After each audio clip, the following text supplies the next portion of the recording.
ఒరే పిల్లలు లేవంట్రా, పొద్దెక్కింది. స్కూల్కి వెళ్ళరా. కాకిగోల ఈ ముసలమ్మ కాసేపు పడుకునేది కదా. ఒరే గోపాలం, విన్నావా? వీళ్ళు నోటికొచ్చినట్టు వాగుతున్నారు. నేను ముసల్దాన్నంట, నాది కాకిగోలంట. అబ్బా, ఇప్పుడు వాళ్ళు ఏమన్నారే? నువ్వు ముసలిదానివి కాదా? నాకే నువ్వు నానమ్మవి, వాళ్ళు పసిపిల్లలు. ఒరే, మీ అన్నదమ్ములంతా కలిసి నన్ను చాలా ఇన్సల్టింగ్ చేస్తున్నారు. ఇప్పటికీ కళ్ళజోడు లేకుండా నేను సూదిలో దారవేకించగలను తెలుసా? కానీ మనుషుల్ని గుర్తుపట్టలేదు. చూసావరా చూసావరా? నువ్వు ఊరుకోవే. ఊరుకుంటారులే. లేవండ్రా. ఊరుకోవాలంట. గుడ్ మార్నింగ్ అన్నయ్య. Good morning. గొప్ప అన్నదమ్ములు. ఈయనగారి ముఖం చూస్తే గాని వాళ్ళు లేవరు, వాళ్ళు లేచేదాకా ఈయనగారు లేపరు. రేయ్, ఈ రోజు నుంచి మీరు వేపులతో పళ్ళు తోముకునే అవసరం లేదు.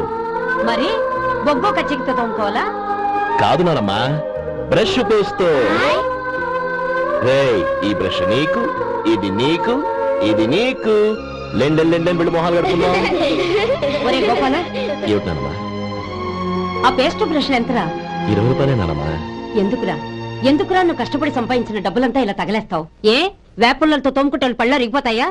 చిన్న పిల్లలు కదా నానమ్మా, అయినా నేను సంపాదించేది ఎవరి కోసం? నా తమ్ముడు కోసమే కదా. చూడరా, నా బ్రష్ ఎంత నొరగొస్తుందో. ఏం కాదు, నా బ్రష్ ఎక్కువ నొరగొస్తుంది.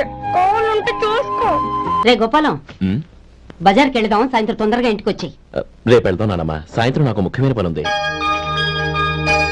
నాకు తెలియనంత ముఖ్యమైన పని ఏముందబ్బా వీడికి.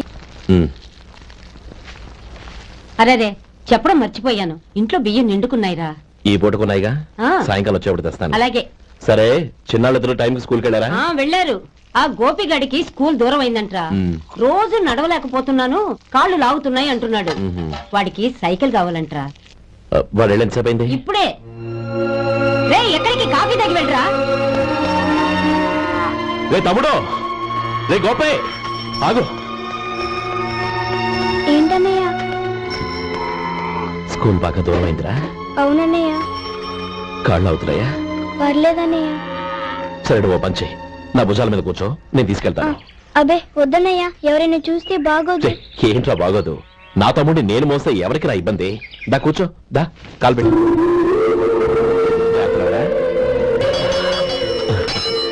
చూసావా, స్కూల్ కరెక్ట్ టైంకి వచ్చేసాం. అవును, థ్యాంక్స్ అన్నయ్య. తమ్ముడు, డబ్బు చేతికి అందుకని సైకిల్ కొనిస్తానే. అలాగే అన్నయ్య. టాటా అన్నయ్య. టాటా.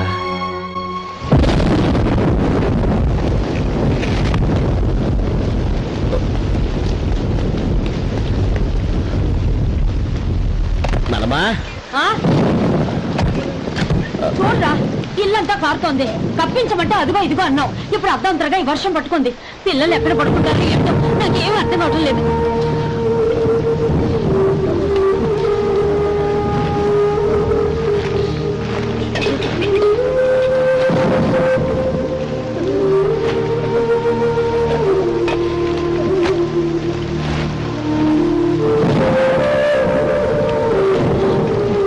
నలమా, కింద వచ్చి పిల్లలకి పక్కై.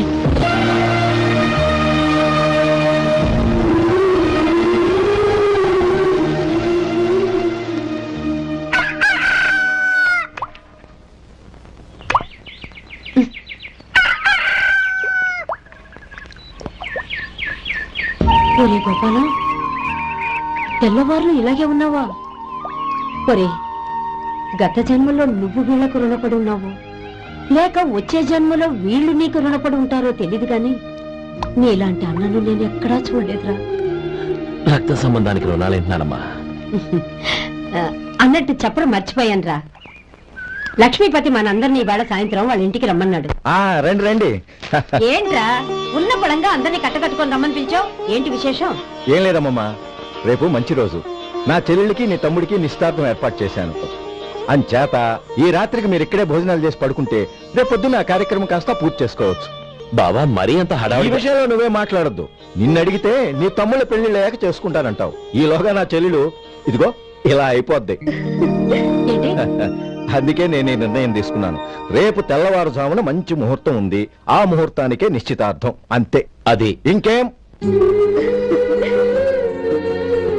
రాధా, నీకిద్దరు పిల్లలు పుడతారు, ఓ పాప ఓ బాబు. అదేం కుదరదు, నాకు 10 మంది కావాలి. అవును, ఇల్లంతా ఎప్పుడు పిల్లలతో కలకల్లాడుతూ ఉండాలి.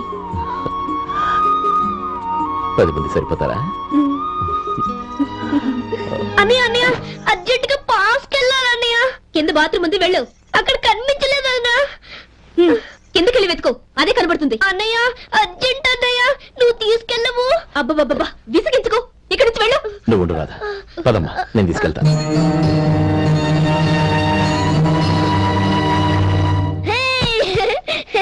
ఎంత మెత్తగా ఉందో, చాలా బాగుంది. భలే బాగుందన్నయ్య. హాయ్.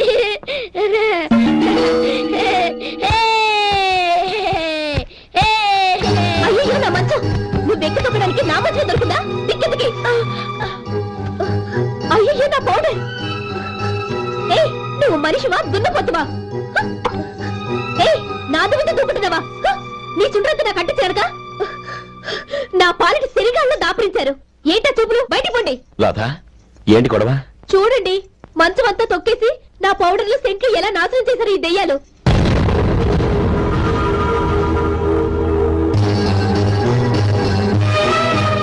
తమ్ముళ్ళు రండి, బయటికి వెళ్ళి ఆడుకుందరు కానీ.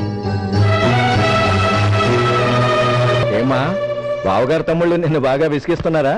విసిగించడం కాదన్నయ్య, ప్రాణాలు తీసేస్తున్నారు. పెళ్ళయి నేను ఆ ఇంట్లో కాలు పెట్టక ముందు రోజే ఆ దరిద్రుల్ని హాస్టల్లో చేర్పించేయాలి. అప్పుడే నాకు మనశ్శాంతి. అది ఇలా ఇవ్వండి బాబు. నువ్వు వెళ్ళి కొబ్బరికాయలు తీసుకురా నాయనా. అలాగేనండి. అమ్మా, ఆ పూలు అక్కడ పెట్టండి. ఇవ్వండి. ఏంటి బావా నువ్వు అనేది? అవును బావా, నాకు ఈ పెళ్లి సరిపడదు. నీ చెల్లెలకి వేరే సంబంధం చూసుకో. నీకేమన్నా మతిపోయిందా? ఏం మాట్లాడుతున్నావో తెలిసే మాట్లాడుతున్నావా? అయినా నా చెల్లికి వచ్చిన లోటేంటి? నా కాబోయే భార్య నా కుటుంబంలో ఐకమత్యం పెంచుతుంది అనుకున్నాను, కానీ పెళ్లికి ముందే నా తమ్ముళ్ళని నా నుంచి విడదీయడానికి ప్రయత్నిస్తుంది అనుకోలేదు. తన అన్నదాంట్లో తప్పే ఉంది బావా. ఏ అమ్మాయి అయినా పెళ్ళైన తర్వాత తన భర్తతో సంతోషంగా ఉండాలని కోరుకుంటుంది. అయినా నీ తమ్ముళ్ళని హాస్టల్లో చేర్పిద్దామంది గాని నడి రోడ్లో వదిలేద్దామనలేదుగా. నా నుంచి వేరు చేయాలనే ఆలోచన వచ్చాక అది హాస్టల్ అయినా నడి రోడ్డైనా ఒకటే బావా. బావా, తొందరపడుతున్నావు. నీకేమీ లేకపోయినా నా చెల్లెల్ని ఇష్టపడిందని నువ్వు సుఖంగా బతకటం కోసం నేను ఎన్ని ఏర్పాట్లు చేశాను తెలుసా? 50 ఎకరాల పంట పొలాన్ని నీ పేరు రాసి రెడీగా ఉంచాను. ఈ ఇల్లు కూడా నా చెల్లెలి పేరు రాశాను. నా తమ్ముళ్ళని నా నుంచి దూరం చేసే ఏ ఆస్తి నాకు అక్కర్లేదు. బావా, ఊరందరినీ పిలిచాను, నిశ్చితార్థానికి ఏర్పాట్లు చేశాను. పెద్దలందరూ వచ్చి కూర్చున్నారు. ఇప్పుడు అర్ధంతరంగా నిశ్చితార్థం ఆగిపోతే నా చెల్లెలి జీవితం ఏమైపోతుందో ఒక్కసారి ఆలోచించు. అందుకే బావా, నిశ్చితార్థానికి ముందే ఈ నిర్ణయం తీసుకున్నాను. దయచేసి నన్ను వదిలే. బావా, నా చెల్లెలు నీ పైన మోసుబడిందని నీకు మిల్లులో పనిచ్చి నెల నెలా జీతం ఇస్తున్నాను. మమ్మల్ని కాదని ఎలా బతకగలవో ఒక్కసారి ఆలోచించు. బావా, గడ్డి తిని పశువులు కూడా బతుకుతాయి, కానీ జీవించడానికి మమతానురాగాలు కావాలి. నేను జీవించడానికి ఇష్టపడతాను. బతకడానికి ఎన్నో మార్గాలున్నాయి. వస్తాను. గోపాలం, ఒక్క మాట గుర్తుంచుకో. ఏ తమ్ముళ్ళ కోసమైతే నువ్వు నా చెల్లిని వద్దనుకుంటున్నావో అదే తమ్ముళ్ళ జీవితాల్లోకి సంపాదన పెళ్లి అనేవి రాగానే నిన్ను నిర్దాక్షిణ్యంగా నడి రోడ్డు మీద వదిలేసిపోతారు. అప్పుడు తెలుస్తుంది నీకు నా విలువ, నా చెల్లెలి విలువ. చూడు లక్ష్మీపతి, ఏ రోజైతే ఈ ప్రపంచమంతా ఉదయించే సూర్యుడి కోసం పడమటి వైపుకు తిరిగి ఎదురు చూస్తుందో ఆ రోజు నీ కోరిక నెరవేరుతుంది. ఓహో, అంత గొప్పవాళ్ళ నీ తమ్ముళ్ళు? గొప్పవాళ్ళు కాదు, సామాన్యులు. అందుకే నాకంత ధైర్యం.